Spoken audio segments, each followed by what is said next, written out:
Assalamualaikum warahmatullahi wabarakatuh.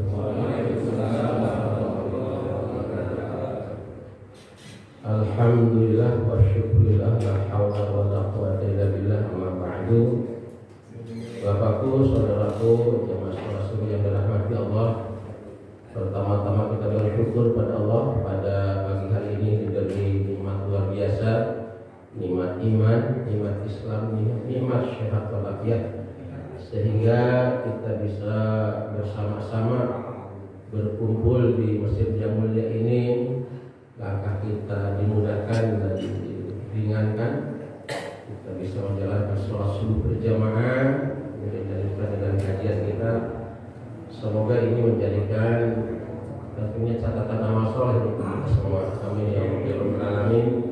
Shalawat dan salam semoga disampaikan pada junjungan kita Nabi Muhammad sallallahu alaihi wasallam.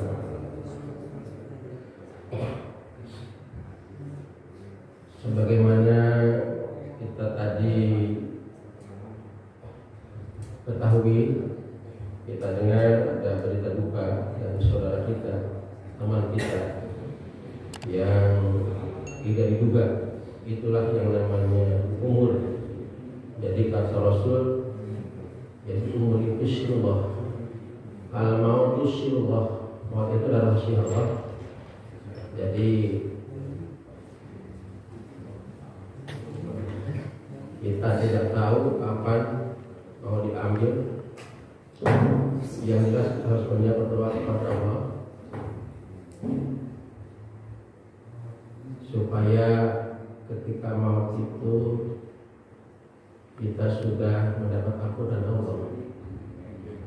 Ini bapakku, saudaraku yang perlu kita perhatikan. Yang namanya maut kan kalau maut hak belum pasti. Tapi kalau bisa maut itu kita harus sakit dulu supaya ada jedah kita untuk minta ampunan kepada Allah.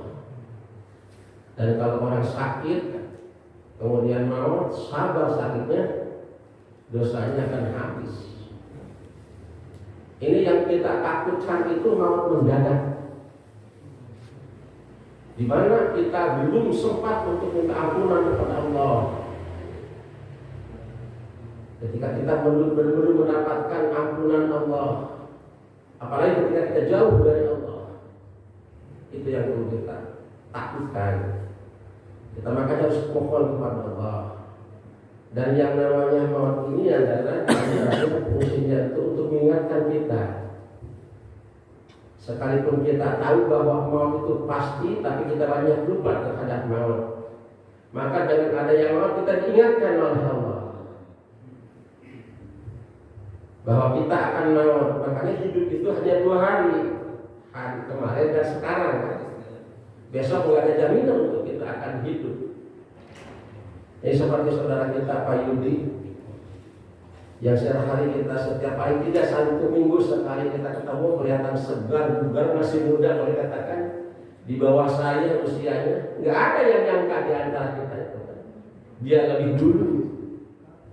Ini pelajaran, jadikan ikrah untuk kita. Maka oleh karena itu mungkin sebelum kita ngaji ini kita berdoa terlebih dahulu. Ya biasa, sebagaimana biasa kita lakukan untuk orang tua kita, untuk guru kita, saudara kita, dan wabil khusus mungkin untuk saudara kita yang baru meninggalkan kita ini. Illa Nabi Mustafa sallallahu alaihi wasallam al-Fatihah. A'udzubillahi minasyaitonir rajim. Bismillahirrahmanirrahim. Alhamdulillahirabbil alamin arrahmanir rahim maliki yaumiddin. Iyyaka na'budu wa iyyaka nasta'in ihdinas siratal mustaqim siratal ladzina an'amta 'alaihim ghairil maghdubi 'alaihim waladdallin. Baiklah, alhamdulillah. Asyhadu an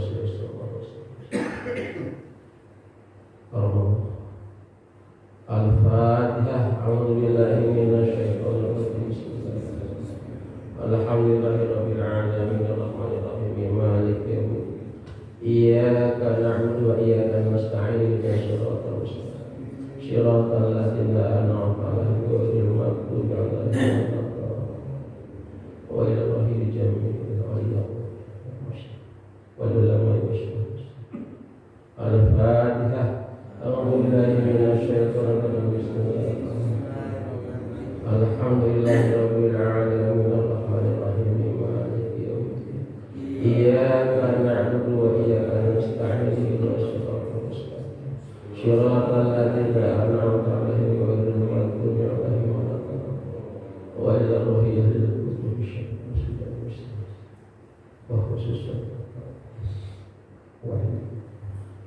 Al-Fatihah. A'udzu billahi minasy syaithanir rajim. Alhamdulillahirabbil alamin arrahmanir rahim maliki yaumiddin. Iyyaka na'budu wa iyyaka nasta'in ihdinas siratal mustaqim. Shiratal ladzina an'amta 'alaihim ghairil maghdubi 'alaihim waladdallin. Semoga semua orang kita, saudara kita mendapat ampunan kasih Allah.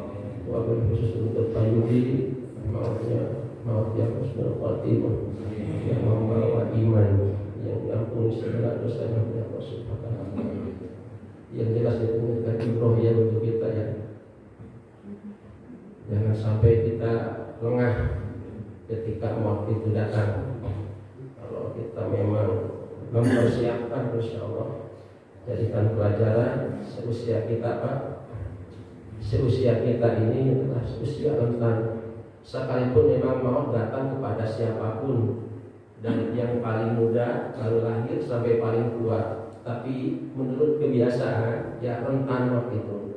Banyakannya dari usia maut, dari usia yang pertama lahir ya sampai usia 10 tahun, kemudian ada lagi dari usia 20, 30 tahun sampai usia 40, ada lagi dari 60, 50 sampai 63 ya.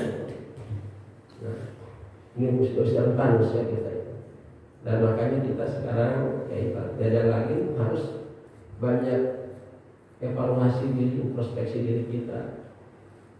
Jangan terlalu abai kan terhadap kehidupan yang akan datang. Karena yang akan datang itu ya hidup yang sebenarnya nanti. Hidup tidak akan ada mati lagi.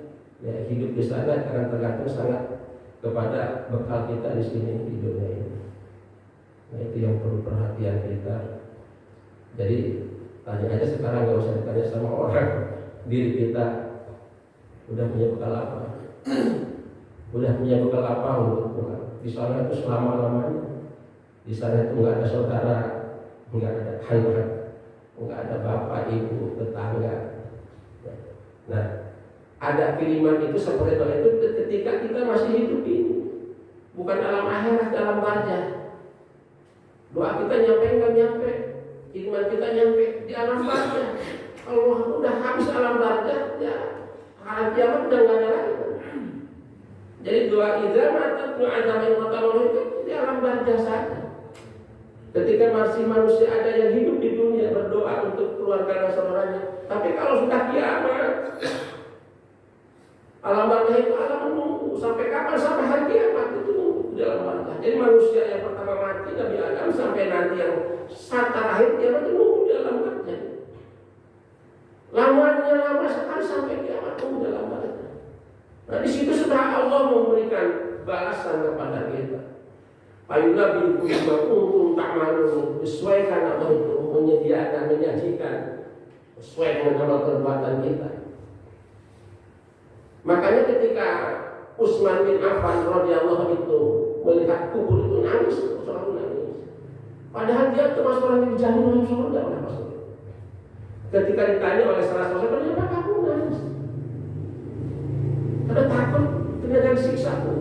Orang kalau disiksa itu tidak selamat nanti di akhirat. Tidak selamat untuk di akhirat. Nah itu. Kadang-kadang saya yakin kekuasaan Allah. Mungkin hanya kalau manusia menduga kalau orang yang sakit dan dekat dengan mati. Ternyata yang mati itu ketentuan Allah. Ketika innalillahi wa inna ilaihi raji'un, siapa yang jangan-jangan Pak Abdurrahman, maaf ya, yang sakit lama itu Pak. Tapi ternyata yang lain lagi, yang udah lagi. Itu adalah ketentuan Allah. Maka kita harus betul-betul bersiap-siap diri terus. Dunia itu udah ada apa-apanya. Yang kita anggap kadang-kadang gagah, hebat, tidak ada apa-apanya. Nanti kalau sudah diambil semua Allah, itu akan menjadi milik orang semua. Harus hati-hati kita memanfaatkan dunia ini ibadah kepada Allah, menjadikan bekal yang sebenarnya bekal untuk di akhirat kelak itu. Masuk ke dalam barjah itu sudah ada ketentuannya dalam barjah. Itu lama dalam barjah itu. Yang mudah-mudahan kita akan menjadi ibrah untuk kita ya, untuk lebih kita giat ke masjidnya, untuk lebih giat baca istighfarnya, untuk lebih giat baca tasbihnya, ya, untuk lebih giat kita sedekahnya. Itu. Jadi pengennya kita itu nanti orang yang beriman, semua orang yang beriman walaupun kecil masuk surga insyaallah. Tidak akan sangat tergantung kepada ketika kita mau itu, ketika kita mau coba ampuni dosa kita langsung ke surga. Tapi ketika kita mau belum mendapat ampunan Allah dikampungi dulu di neraka. Ini yang harus kita takutkan. Kita mau belum mendapat ampunan Allah, artinya apa? Berarti harus ditebus dulu itu dosa kita itu nanti di nerakanya Allah itu. Baru kita dimasukkan surga kalau sudah selesai dosa kita. Makanya kita itu tidak boleh lengah dengan istighfar itu. Rasul aja tidak pernah kurang dari 100 kali dalam sehari baca istighfar. Yang dia dimaksud dijamin masuk surga. Jangan sampai ketika kita mati itu membawa dosa ini yang harus kita takutkan. Harus takut dengannya. Kenapa itu? Nanti kita dikampungi dulu di neraka itu kalau kita berusaha orang beriman. Maka dengan demikian ayo kita sama-sama terus diperbaiki diri kita. Mau nunggu apa lagi orang seperti kita ya? Maaf aja ya. Ya Pak Alek ya. Mungkin secara logika ini mah. Mungkinkah kita jadi anggota DPR mungkin? Mungkinkah kita jadi menteri?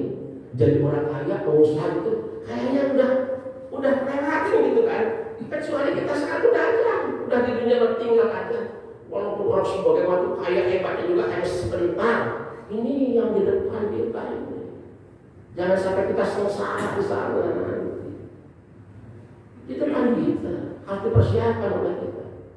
Karena semuanya akan menuju ke sana kita. Akan menuju ke sana semuanya kita. Ya mudah-mudahan kita termasuk orang-orang yang hidayah dari Allah. Kemudian dengan peristiwa ini kita menjadi orang yang lebih takut lagi untuk beribadah kepada Allah, untuk lebih rajin lagi masjidnya ya, tingkatkan.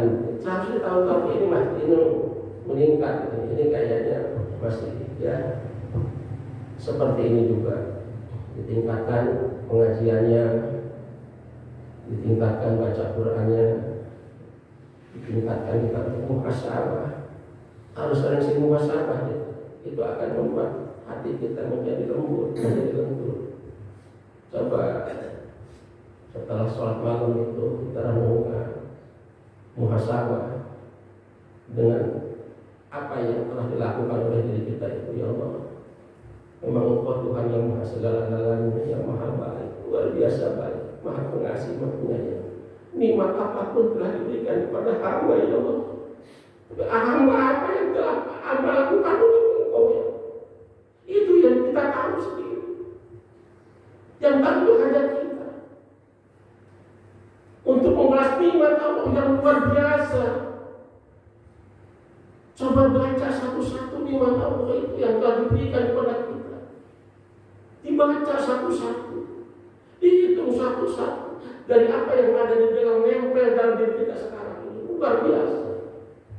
Tapi apa yang telah kita lakukan itu pun bukan untuk Allah, hanya kewajiban kita untuk ruku sujud kepada Allah, itu hanya kewajiban kita. Karena kita seorang hamba, seorang makhluk yang wajib untuk menyembah Tuhan. Itu aja. Nanti di dalam hadis ini dijelaskan oleh Allah. Kata Allah, ya ibadi, sekalipun kalian yang sudah pertama sampai nanti manusia yang terakhir berdosa semuanya kepadaku, kata Allah. Tidak akan mengurangi sedikit pun tentang kegagahanku, kekuasaanku, kata Allah. Sekalipun manusia yang pertama lahir nanti sampai yang terakhir berbuat baik semua, juga tidak akan menambah kebesaranku, kehebatanku. Enggak ngaruh kita ini sebetulnya, cuma kasih sayang Allah pada kita. Allah itu menempatkan hanya 2 tempat di akhirat itu, surga dan nerakanya Allah. Itu betul-betul hanya keadilan Allah. Ayo kita sama-sama jadikan itu pelajaran untuk kita. Jangan sampai hidup ini jadi rugi 2 kali. Di dunia udah susah hidup, di akhirat lebih susah. Bapak-bapak saudaraku, ya, dimulai dari diri kita, dari keluarga kita. Kita evaluasi dulu sholat kita yang benar, sholatnya yang sesuai dengan yang diajarkan oleh Rasul, yang contohkan oleh Rasulnya, supaya terus sholat kita itu sholat yang terima oleh Allah Subhanahu wa Ta'ala. Nah, kemudian kita dilanjutkan dengan kajian kita.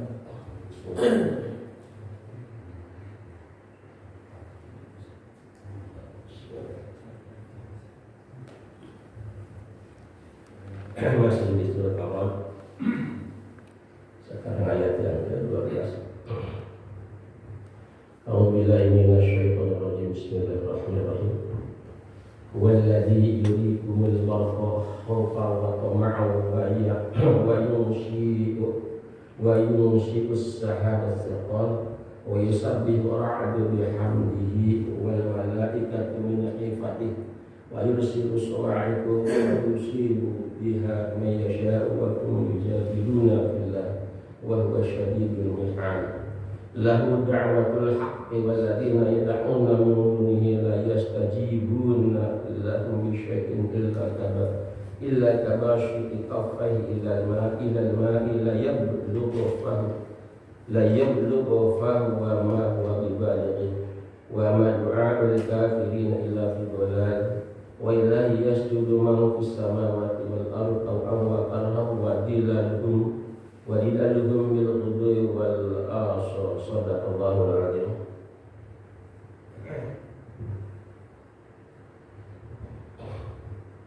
Walladzi yuriikumul barqa khawfan wa tama'a wa yunshi'u as-sahaba as-siqal. Wa itu kembalinya kepada Allah. Domir. Wa Allah alladzi yuriikumul barqa. Allah yang memperlihatkan kilat, khaufan yang membuat takut. Kilat itu membuat takut kalau diiringi dengan petir, kan? Kaget. Wa tama'an, dan harapan kepada orang-orang yang bertani, yang bercocok tanam. Kalau sudah ada mendung kilat, akan ada hujan yang turun. Biasanya bercocok tanam itu mengharapkan seperti itu, ya. Wa yunshi'us sahaba as-siqal. Kemudian Allah menjadikan mendung kepada mega itu, kepada awan itu untuk turun hujan. Mendung kan jadi harapan untuk para petani, ya. Kemudian setelah mendung, ya turunlah hujan. Biasanya hujan itu diiringi dengan petir gitu kan. Ya, secara ilmu pengetahuan sudah pada tahu semua kita ketika di SMA, ya. Terjadi itu, terjadi ini. Itu adalah merupakan salah satu kalau dari kacamata agama makhluk Allah dan sedang baca tasbih. Wa yusabbihu ar-ra'du.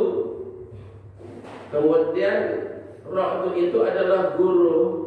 Makanya ini dinamakan surat Ar-Ra'd itu. Nah, ini ayat ke-13 ini.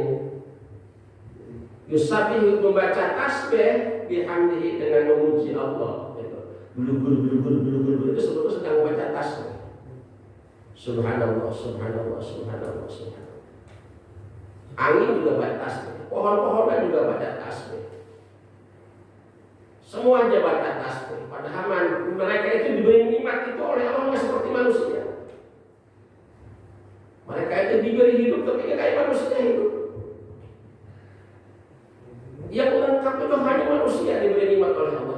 Cuman kadang-kadang manusia seperti yang dilengkapi nikmatnya, tapi cara pengabdiannya kepada Allah seperti tidak seperti makhluk lain. Semuanya batas tasbih, binatang baca tasbih semua yang ada gerakan di lautan. Wal malaikatu dan malaikat min sifatin karena takutnya, merasa takutnya kepada Allah. Ada karena tunduknya, patuhnya kepada Allah. Ya malaikat diciptakan Allah sujud aja itu sampai akhir. Baca tasbih terus sampai karena malaikat itu tidak membutuhkan makan dan wal malakal ladzi bila akin ma'un la akla rasyudu wal anahu gitu kan. Jadi dalam kecil itu belajar akidatul abam namanya. Nadoman wal malakul ladzi bila akin ma'un malaikat diciptakan tanpa ibu tanpa bapak. La syurba la akul la syurba tidak minum dan tidak makan. Wal anahu dan tidak juga tidur. Malaikat itu nggak bisa disogok makanya malaikat itu. Karena dia diberi nafsu oleh Allah. Malaikat itu kena taat. Wa yursilu sawa'iqu fa yusibu biha ma yasha'u. Kemudian Allah yursilu itu kan asal kalimatnya artinya mengutus, menyuruh Allah. As-sa'iqu kepada halilintar, payusibu biha untuk menjadikan musibah, mayasya kepada siapapun yang Allah kehendaki. Jadi bisa saja maksudnya petir itu menjadi musibah. Sering kan orang yang kena petir kepada siapa saja yang Allah kehendaki. Wahum yujadiluna billahi.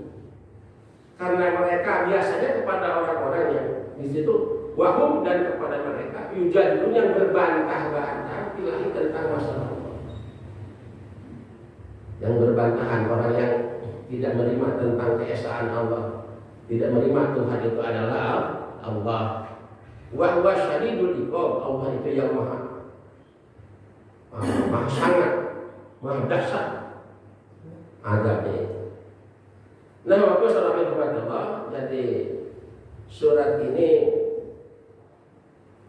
dilihat dengan sebab menunjuknya berkenaan dengan satu peristiwa yang terjadi pada masa Rasul. Pada waktu itu Rasul itu sudah hijrah ke Madinah. Nah, ini terjadi di awal-awal hijrah. Hijrah Rasul itu adalah pada bulan Rabiul Awal sebetulnya, sama dengan lahirnya Rasul ke Madinah itu Rabiul Awal. Kalau tahun Masehinya bertahun, kalau tahun 3 tahun pertama, tahun Masehinya 622 Rabiul Awal itu hijrah ke Madinah. Setelah dia meletakkan fondasi Islam di Makkah 12 tahun. Yaitu di Makkah itu dia hanya untuk membuat fondasi, menerapkan akidah kepada umat manusia.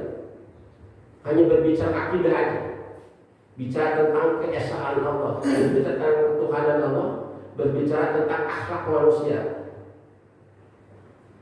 Kemudian dapat perintah dari Allah untuk hijrah. Kenapa hijrah? Pada waktu itu yang membackup Rasul sudah boleh katakan berguguran, sudah meninggalkan seperti dari kakeknya, pamannya, istrinya. Dan di sisi lain musuh Rasul juga tergantung dari apa pamannya juga sudah melebihi batas untuk membunuh Rasul, seperti Abu Lahab, Abu Jahal. Abu Lahab itu adalah paman Rasul sendiri. Abu Lahab yang luar biasa. Maka Rasul diperintahkan untuk hijrah. Nah, setelah hijrah mendapat sambutan dari suku Aus dan Khazraj di Madinah, dan suku yang terhormat, suku yang sangat besar pada waktu itu, sehingga memudahkan untuk Rasul untuk terus mengembangkan Islam di Madinah itu, dan tidak sedikit. Nah itu, maka tidak lama, kurang lebih hanya setengah tahun dari Maulid, Maulid, Rajab, Ramadan. Ramadan tanggal 12 Rasul membuat satu, boleh dikatakan negara di Madinah, itu negara Madinah, dengan lahirlah konstitusi Madinah, undang-undang peraturan Madinah. Itu hebatnya Rasul itu. Kenapa? Ini sudah ada prospek ke depan, mereka harus dibenahi.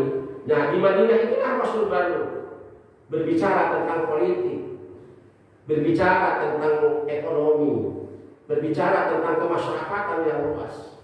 Apa yang pertama dibenahi adalah keadaan Madinah, wilayah supaya aman, tentram, dijadikanlah suatu struktur pemerintahan baru di Madinah, dipimpin oleh Rasul sendiri.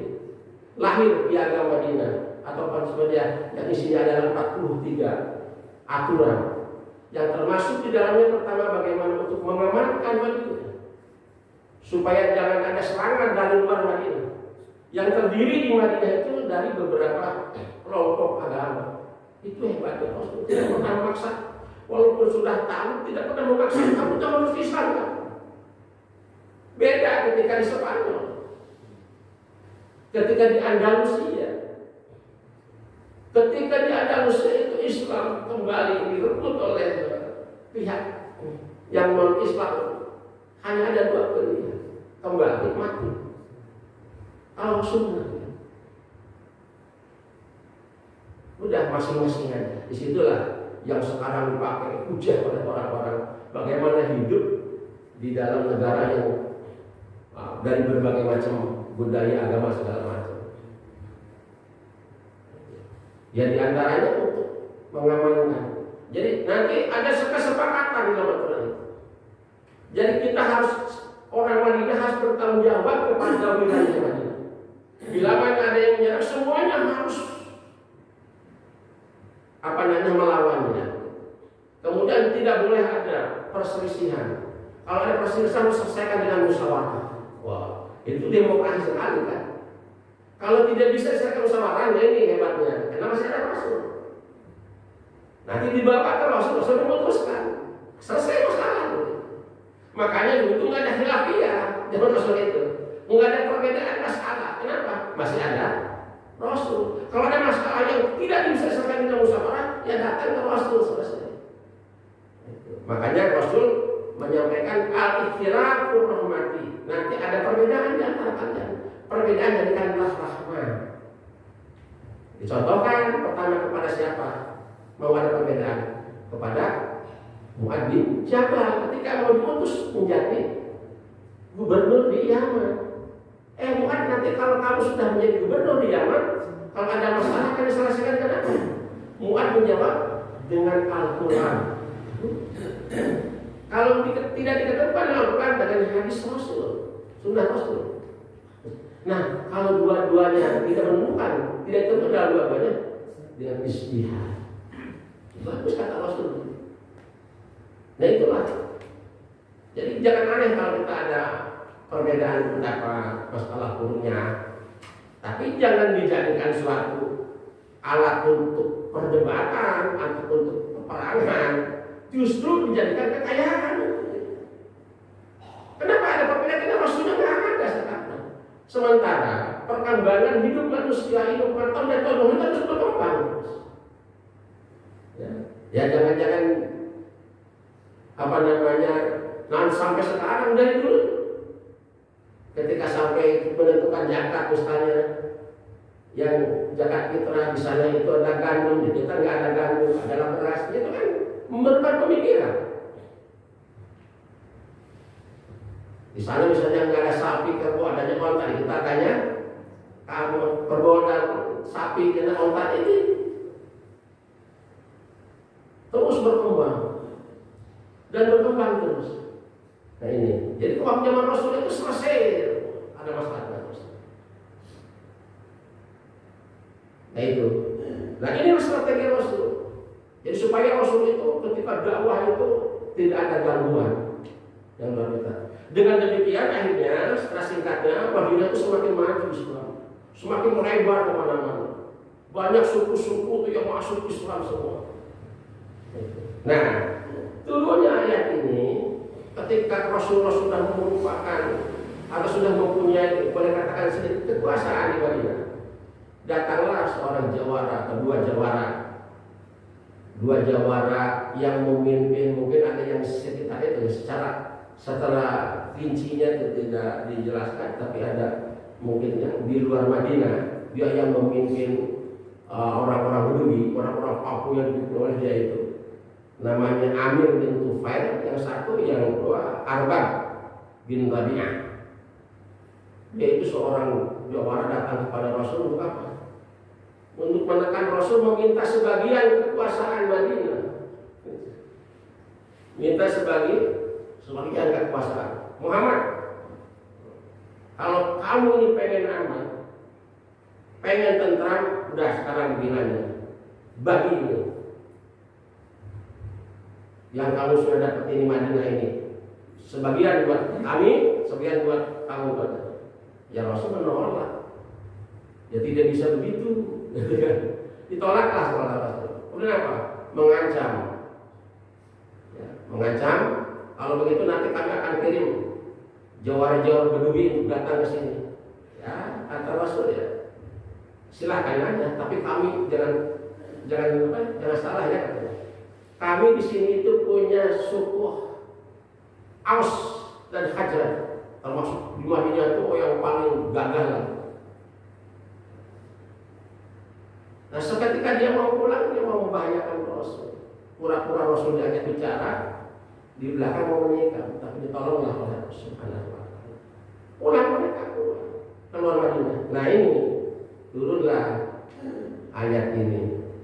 Maka di tengah perjalanan dia itu ceritanya disandar petir yang satunya itu, yang namanya si Amir itu disandar petir. Dua meninggal hangus pada waktu itu. Yang Ghaziah Arbabnya itu diberi penyakit oleh Allah itu bisul semua badannya sampai matinya juga, yang menghina-hina Rasul seperti itu. Nah ini asbabun nuzulnya, ayat ini turun adalah tentang masalah petir.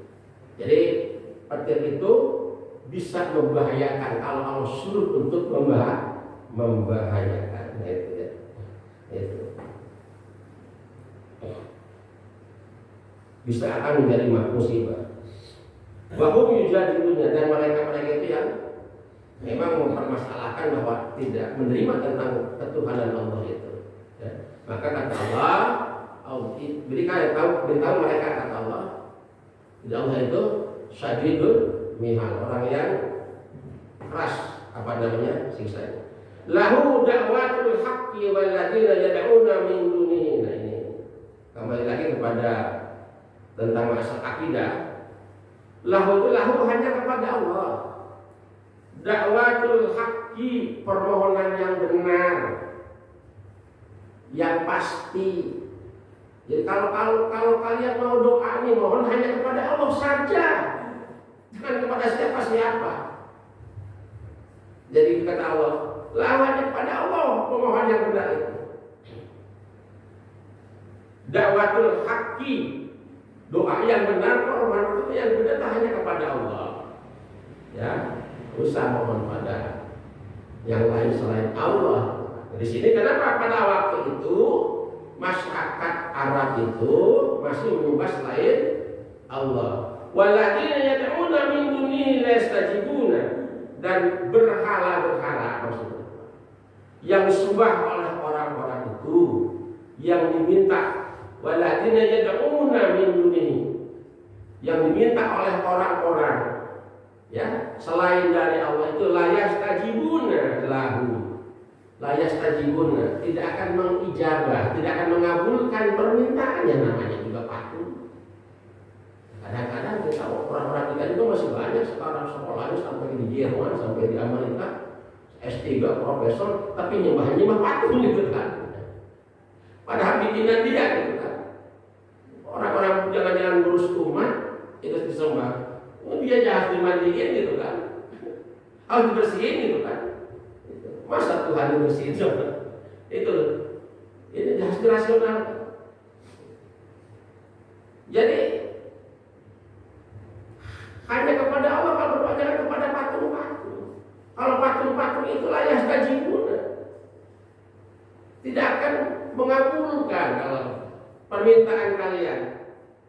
Lahu misyain, segelas ilah kabasati kafai. Ilah kabasati itu kalau diumpamakan, jadi kalau orang-orang yang minta kepada patung-patung itu seperti telapak tangan kafai itu, dibuka telapak tangannya begini, ilal main acukan ke air, set, gitu kan? Lihat dulu bufang untuk dimasukkan airnya ke mulut, jangan bakal nyampe. Cuma kalau begini mah dia bukan, tak, jangan bakal nyampe. Nah itu contohnya Allah bukan contoh seperti itu. Wamah buat balik jangan bakal nyampe sampai kapan dia bakal bisa minum. Hanya telapak tangan, set, bukan diginiin, bukan dicampur, hanya dibuka aja. Buka, masukin, jangan bakal nyampe. Nah.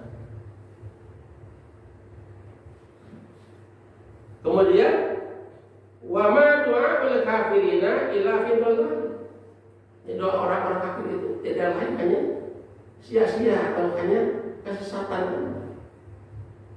Nah ini bagus saudara dari Allah. Jadi ini adalah berbicara masalah kita. Jadi hanya kepada Allah kita dalam meminta, bukan kepada paranormal. Nah ini di kita tuh masih banyak ya istilahnya yang ngakunya masuk Islam, tapi masih percaya kepada selain dari kekuasaan Allah. Ya. Rata-rata tukang dagang, terutama dagang ini dagang itu datang ke Jawa, pulang bawa barang, kubur sini, tempel sini gitu kan. Nah ini kan musyrik. Ini kemusyrikan. Maaf ini banyak sekali ya yang seperti itu, yang dari Jawa, dari Sunda semuanya ya, terutama yang masih berkaitan dekat-dekat dengan, kalau Sunda kan dengan Sunda Wiwitan itu kan, Sunda Wiwitan seperti daerah Pakidulan, daerah Rawayan itu di Sunda itu kan, Rawayan itu Sunda Wiwitan namanya. Ketika dia wawancarai punya Rasulnya seperti Nabi Adam. Jadi ada juga yang Sunda Wiwitan itu yaitu hanya eling pada Tuhan. Tapi biasanya kalau yang sudah tingkatannya orang merendah sekali. Kalau di Jawa disebutnya apa tuh? Jangan di Jawa itu pejabat. Nah ini yang terus susah untuk dipisahkan antara Muslim dengan kemusyrikan di dalam masalah itu. Ini makanya ada beberapa organisasi yang lahir itu memutus ini, tapi memang susah. Dengan cara apa? Seharusnya cara pengajian disampaikan sedikit-sedikit. Seperti di saya dulu, masih ingat saya itu waktu saya kecil itu sering banyak di pojok-pojok kebun yang kosong suka ada makanan-makanan itu digantung sajen gitu kan. Terus kalau mau hajatan di tempat dapurnya itu di tempat Pandaringan, pas Pandaringan tahu? Pandaringan tempat beras itu ada menyan ngebul gitu. Kalau mau hujan, kolor yang punya hajat digantung di atas. Kalau itu kolor yang punya hajat digantung di atas. Kemusyrikan yang luar biasa. Terus kalau ada misalnya ada yang meninggal, hadiah satunya 3 harinya itu ada kemenyan. Nah sekarang sedikit-sedikit di kampung saya sudah tidak ada, sudah dengan sendirinya. Lebih jauh lagi ya. Dulu masih ingat nenek saya sendiri masih punya pikiran seperti itu ya. Kalau mau nyiup beras mau dimasak nyisri gitu kan, ayam pamit gitu. Nah ini adalah memang harus kita terus usahakan sama kita. Inilah kemusyrikan.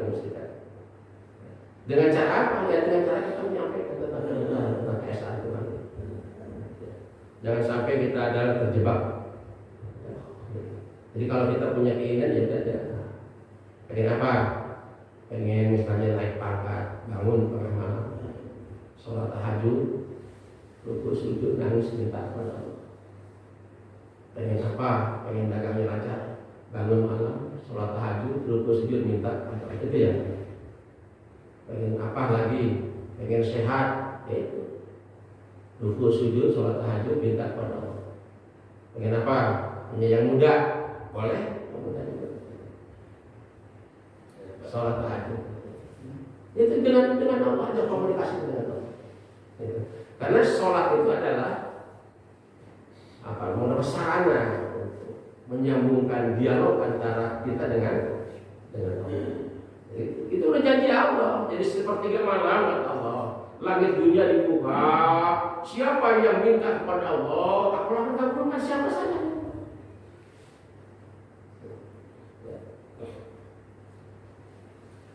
Walillahi yasjudu bis samawati wal ardi taqawwakan wadilaluhum bil ghudwi wal asal. Jadi hanya kepada Allah lah yasjudu, bersujud siapa yang ada di langit wal ardi, yang di bumi. Maksudnya manusia ini yang ada di bumi ini ya hanya kepada Allah sujud itu. Jangan sama yang lain. Harus hanya kepada Allah sujud. Yang di langit para malaikat itu hanya kepada Allah saja. Jangan kepada yang lain. Tahu kan? Itu. Yang lillahi ta'ala itu benar-benar datang dari dirinya. Sujud itu dengan ikhlas, wakarhan. Dan ada yang terpaksa juga ketika sujud itu bagi orang-orang yang munafik biasanya, orang-orang yang fasik. Kenapa mereka sujud? Karena takut aja dengan kondisi keadaan pada waktu itu. Misalnya di Madinah pada waktu itu ada sebut Bani Nadir dan Bani Quraidah. Kebanyakan di Madinah itu adalah Bani Nadir dan Quraidah itu terdiri dari orang-orang Yahudi. Orang Yahudi yang banyak munafik itu. Ya di depan Rasul iman, rukuk, sujud gitu kan. Tapi kalau di luar itu nggak sujud dulu mereka itu. Nggak sujud. Makanya kata Rasul ada tanda-tandanya kan orang munafik kalau sholat. Orang munafik itu sholatnya hanya Zuhur, asar, maghrib, banyak kisah dan banyak sholat aja. Awas, kata ulama jangan sekali-kali kita meninggalkan sholat isya dan subuh. Itu tanda-tanda orang yang munafik katanya gitu kan. Nih, makanya Bani Quraidah itu dalam Bani itu akhirnya apa? Karena melanggar tadi konstitusi Madinah itu diusir oleh Rasul, diusir. Kenapa? Jadi wajarlah kalau kita juga sekarang kita kan misalnya Pancasila diikat dengan Pancasila. Tapi kalau ada yang melanggar Pancasila ya wajar kan diusir ya. Seperti dulu PKI gitu kan, itu kan melanggar Pancasila ya. Ya wajar kan diusir gitu kan. Jangan dianggap hak asasi, hak asasi. Ya ada. Jadi ketika kita dilanggar, ketika dia dikasih sanksi, itu bukan pelanggaran, sanksi. Jadi sanksi. Orang yang maling dalam hak asasi tidak bisa begitu. Itu bukan pelanggaran, sanksi. Ya. Sekarang ramai lagi dari kita itu. Negara harus minta maaf kepada PKI. Ya dia bisa begitu. Memang yang bunuh duluan siapa? Hah? Yang bunuh duluan siapa? Yang bunuh dulu tahun berapa? 42. Terus tahun berapa lagi? Itu yang bunuh-bunuh kiai di Jawa dari Jawa Timur sampai Jawa Barat seluruh habis kiai ustaz gorok-gorokin siapa? Itu nggak dihitung sama dia. Coba kalau nggak begitu, nggak akan terjadi kan? Nah, kemudian udah begitu, ditambah lagi dengan peristiwa 65 itu kita menjaga salah itu. Kalau dikabulkan sama penguasaan itu keterlaluan banget itu kan? Karena harus salah berarti itu kan? Jangan karena usaha itu. Ini yang perhatikan kita. Maka ya kita tuh sekarang terlena orang-orang Islam itu kiai-kiainya itu. Terlena dengan apa? Yaitu dengan kekuasaan, terlena dengan duit. dakwah sekarang banyak yang dilakukan oleh para kiai itu. Ngomongnya untuk politik, ngomongnya masalah kekuasaan, umatnya tercecer. Ya, di kampung saya itu mungkin 100% orang. Saya juga lahir itu dari NU, dibesarkan di pesantren NU. Cuma kalau udah besar saya kerja di Muhammadiyah. Jadi itu Muhammadiyah itu. Ya. Jadi makanya saya tentang semua mana kelemahan-kelemahannya itu, mau diri semuanya. Tahu kok nih kelemahan ini, kelebihan ini. Di kampung saya orang NU semua harus mendapat jamaah, harus mendapat jamaah. Pasti tanya, harus mendapat jamaah itu apa sih? Putih. Harus mendapat itu apa? Tahlil. Usul ini yang harus dikasih tahu sama kita itu. Kenapa? Karena ya bukan itu yang disampaikan oleh organisasi itu. Kecuali kalau kita butuh NU, ikut saya, ikuti pimpinan, pilih ini. Wah, bangga banget. Nah, ketika hasil mah ada datangnya. Wah, punya apa sekarang? Nggak punya apa-apa. Barangkali itu ada madrasah baru itu, ada masjid taklim baru gitu ya. Yang agak ada sampai sekarang. Prihatin. Kenapa saya mau? Karena saya orang yang di dalam itu kan. Wajar aja kalau saya ngeritik, begitu kan? Saya kritik karena merasa saya itu ya memang lahir dari situ, saya kritik gitu kan. Ini ya, prihatin saya. Ya. Apa yang disampaikan? Toleransi. Jadi kita harus baik dengan orang-orang muslim. Emang harus itu. Tapi jangan tidak baik dengan orang-orang Islam. Itu sangat tolol saya bilang. Dengan orang muslim saling ngatur, saling peluk. Dengan orang Islam bermusuhan, tidak salah itu goblok saya bilang kan begitu. Wajar kan kalau saya ngomong begitu ya, sama saudara saya. Begitu. Seharusnya toleransi itu dibangun adalah di antara dulu. Disatukan. Islam itu supaya kokoh, kuat, berwibawa. Tidak sadar kita itu. Maaf. Dia mencontohkan kita jangan seperti di timur tengah. Irak hancur, Syria hancur. Kenapa? Oh, karena mereka keras begini. Tidak sadar. Mereka perang, saudara. Tidak sadar. Kita ini sedang diproses. Satu golongan seluruh muslim golongan yang lain sedang diproses. Nanti kalau sudah ngomongnya sudah besar, ada yang bantu, gitu kan? Kayak Timur Tengah juga. Kalau kita tidak sadar, sedang diproses itu. Lalu kita harus kuat itu kan ada persatuan. Ini bagus saudara rahmat Allah. Jadi mungkin dari diri kita, Jadi bagaimana caranya kita hidup ini harus taat patuh kepada Allah, hanya tunduk kepada Allah, hanya meminta kepada. Jangan kita membangkang kepada Allah. Ini buktinya yang membangkang kepada Allah, membangkang kepada Rasulullah langsung oleh Allah itu langsung dibalas. Keluar Madinah hajar juga dengan ya langsung dikasih hajar oleh Allah Subhanahu wa taala. Itulah bagus saudara dirahmati Allah Subhanahu wa taala. Ini ada satu hadis saja nih. Dilanjutkan dengan satu hadis ini. Nah, satu hadis saja. Bismillahirrahmanirrahim. Ini hadis yang tadi saya sampaikan ini. Lanjutan dari hadis kemarin, hadis Qudsi. Ya ibadi, jadi kata Allah, wahai hamba-hambaku, law anna awalakum wa akhirakum wa insakum wa jinnakum kanu ala qalbi rajulin wahidin minkum ma zada dzalika fi mulki syai'an.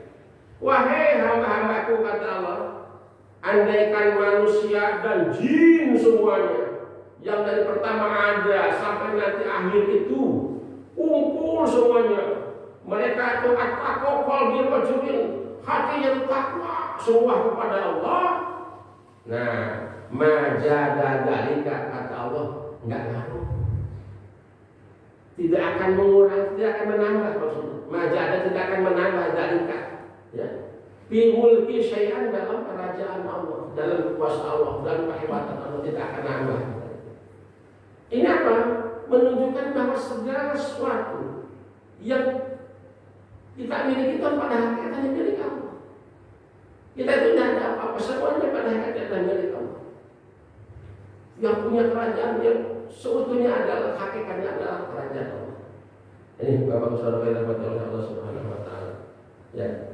Kemudian yang keduanya itu, sekalipun kalian manusia jin kumpul, gitu kan? Ini di sini ya, di sini ada semacam kumpul di satu lapangan. Apa bukan?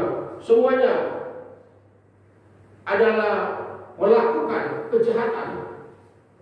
Jin dan manusia itu dari awal sampai akhir di sini mana kosong dari kami mulki saya. Dan tidak akan mengurangi mana kosong itu kepada kehebatan Allah. Ya, nggak tahu kita udah jangan macam-macam lah kepada Allah, nggak usah macam-macam kepada Allah.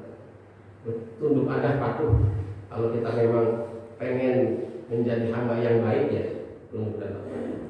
Itu aja mungkin Bapak Saudara dapat Allah Subhanahu wa taala, walaupun sebentar sedikit mudah-mudahan manfaatnya. Itu kalau ada kurang-kurang itu hanya kekurangan saya sendiri, kealfaan saya dan keberkahan saya kepada Allah Subhanahu wa taala. Pada pagi hari ini yang akan memberikan sedekah untuk sarapan Bapak Haji Danang. Mudah-mudahan diberkahkan rezekinya, semuanya keluarga kesehatan badannya, dipanjangkan umurnya, dan kemudian dimudahkan segala urusannya. Mana pada ya, tambah lagi ya, ditambah lagi yang mudahnya pada ya, amin. Al-Fatihah. Alhamdulillahirobbilalamin. Alhamdulillahirobbilalamin. Iyyaka na'budu wa iyyaka nasta'in. Shiratal mustaqim. Shiratal ladzina an'amta 'alaihim. Sekali lagi mohon maaf. Wassalamualaikum warahmatullahi wabarakatuh.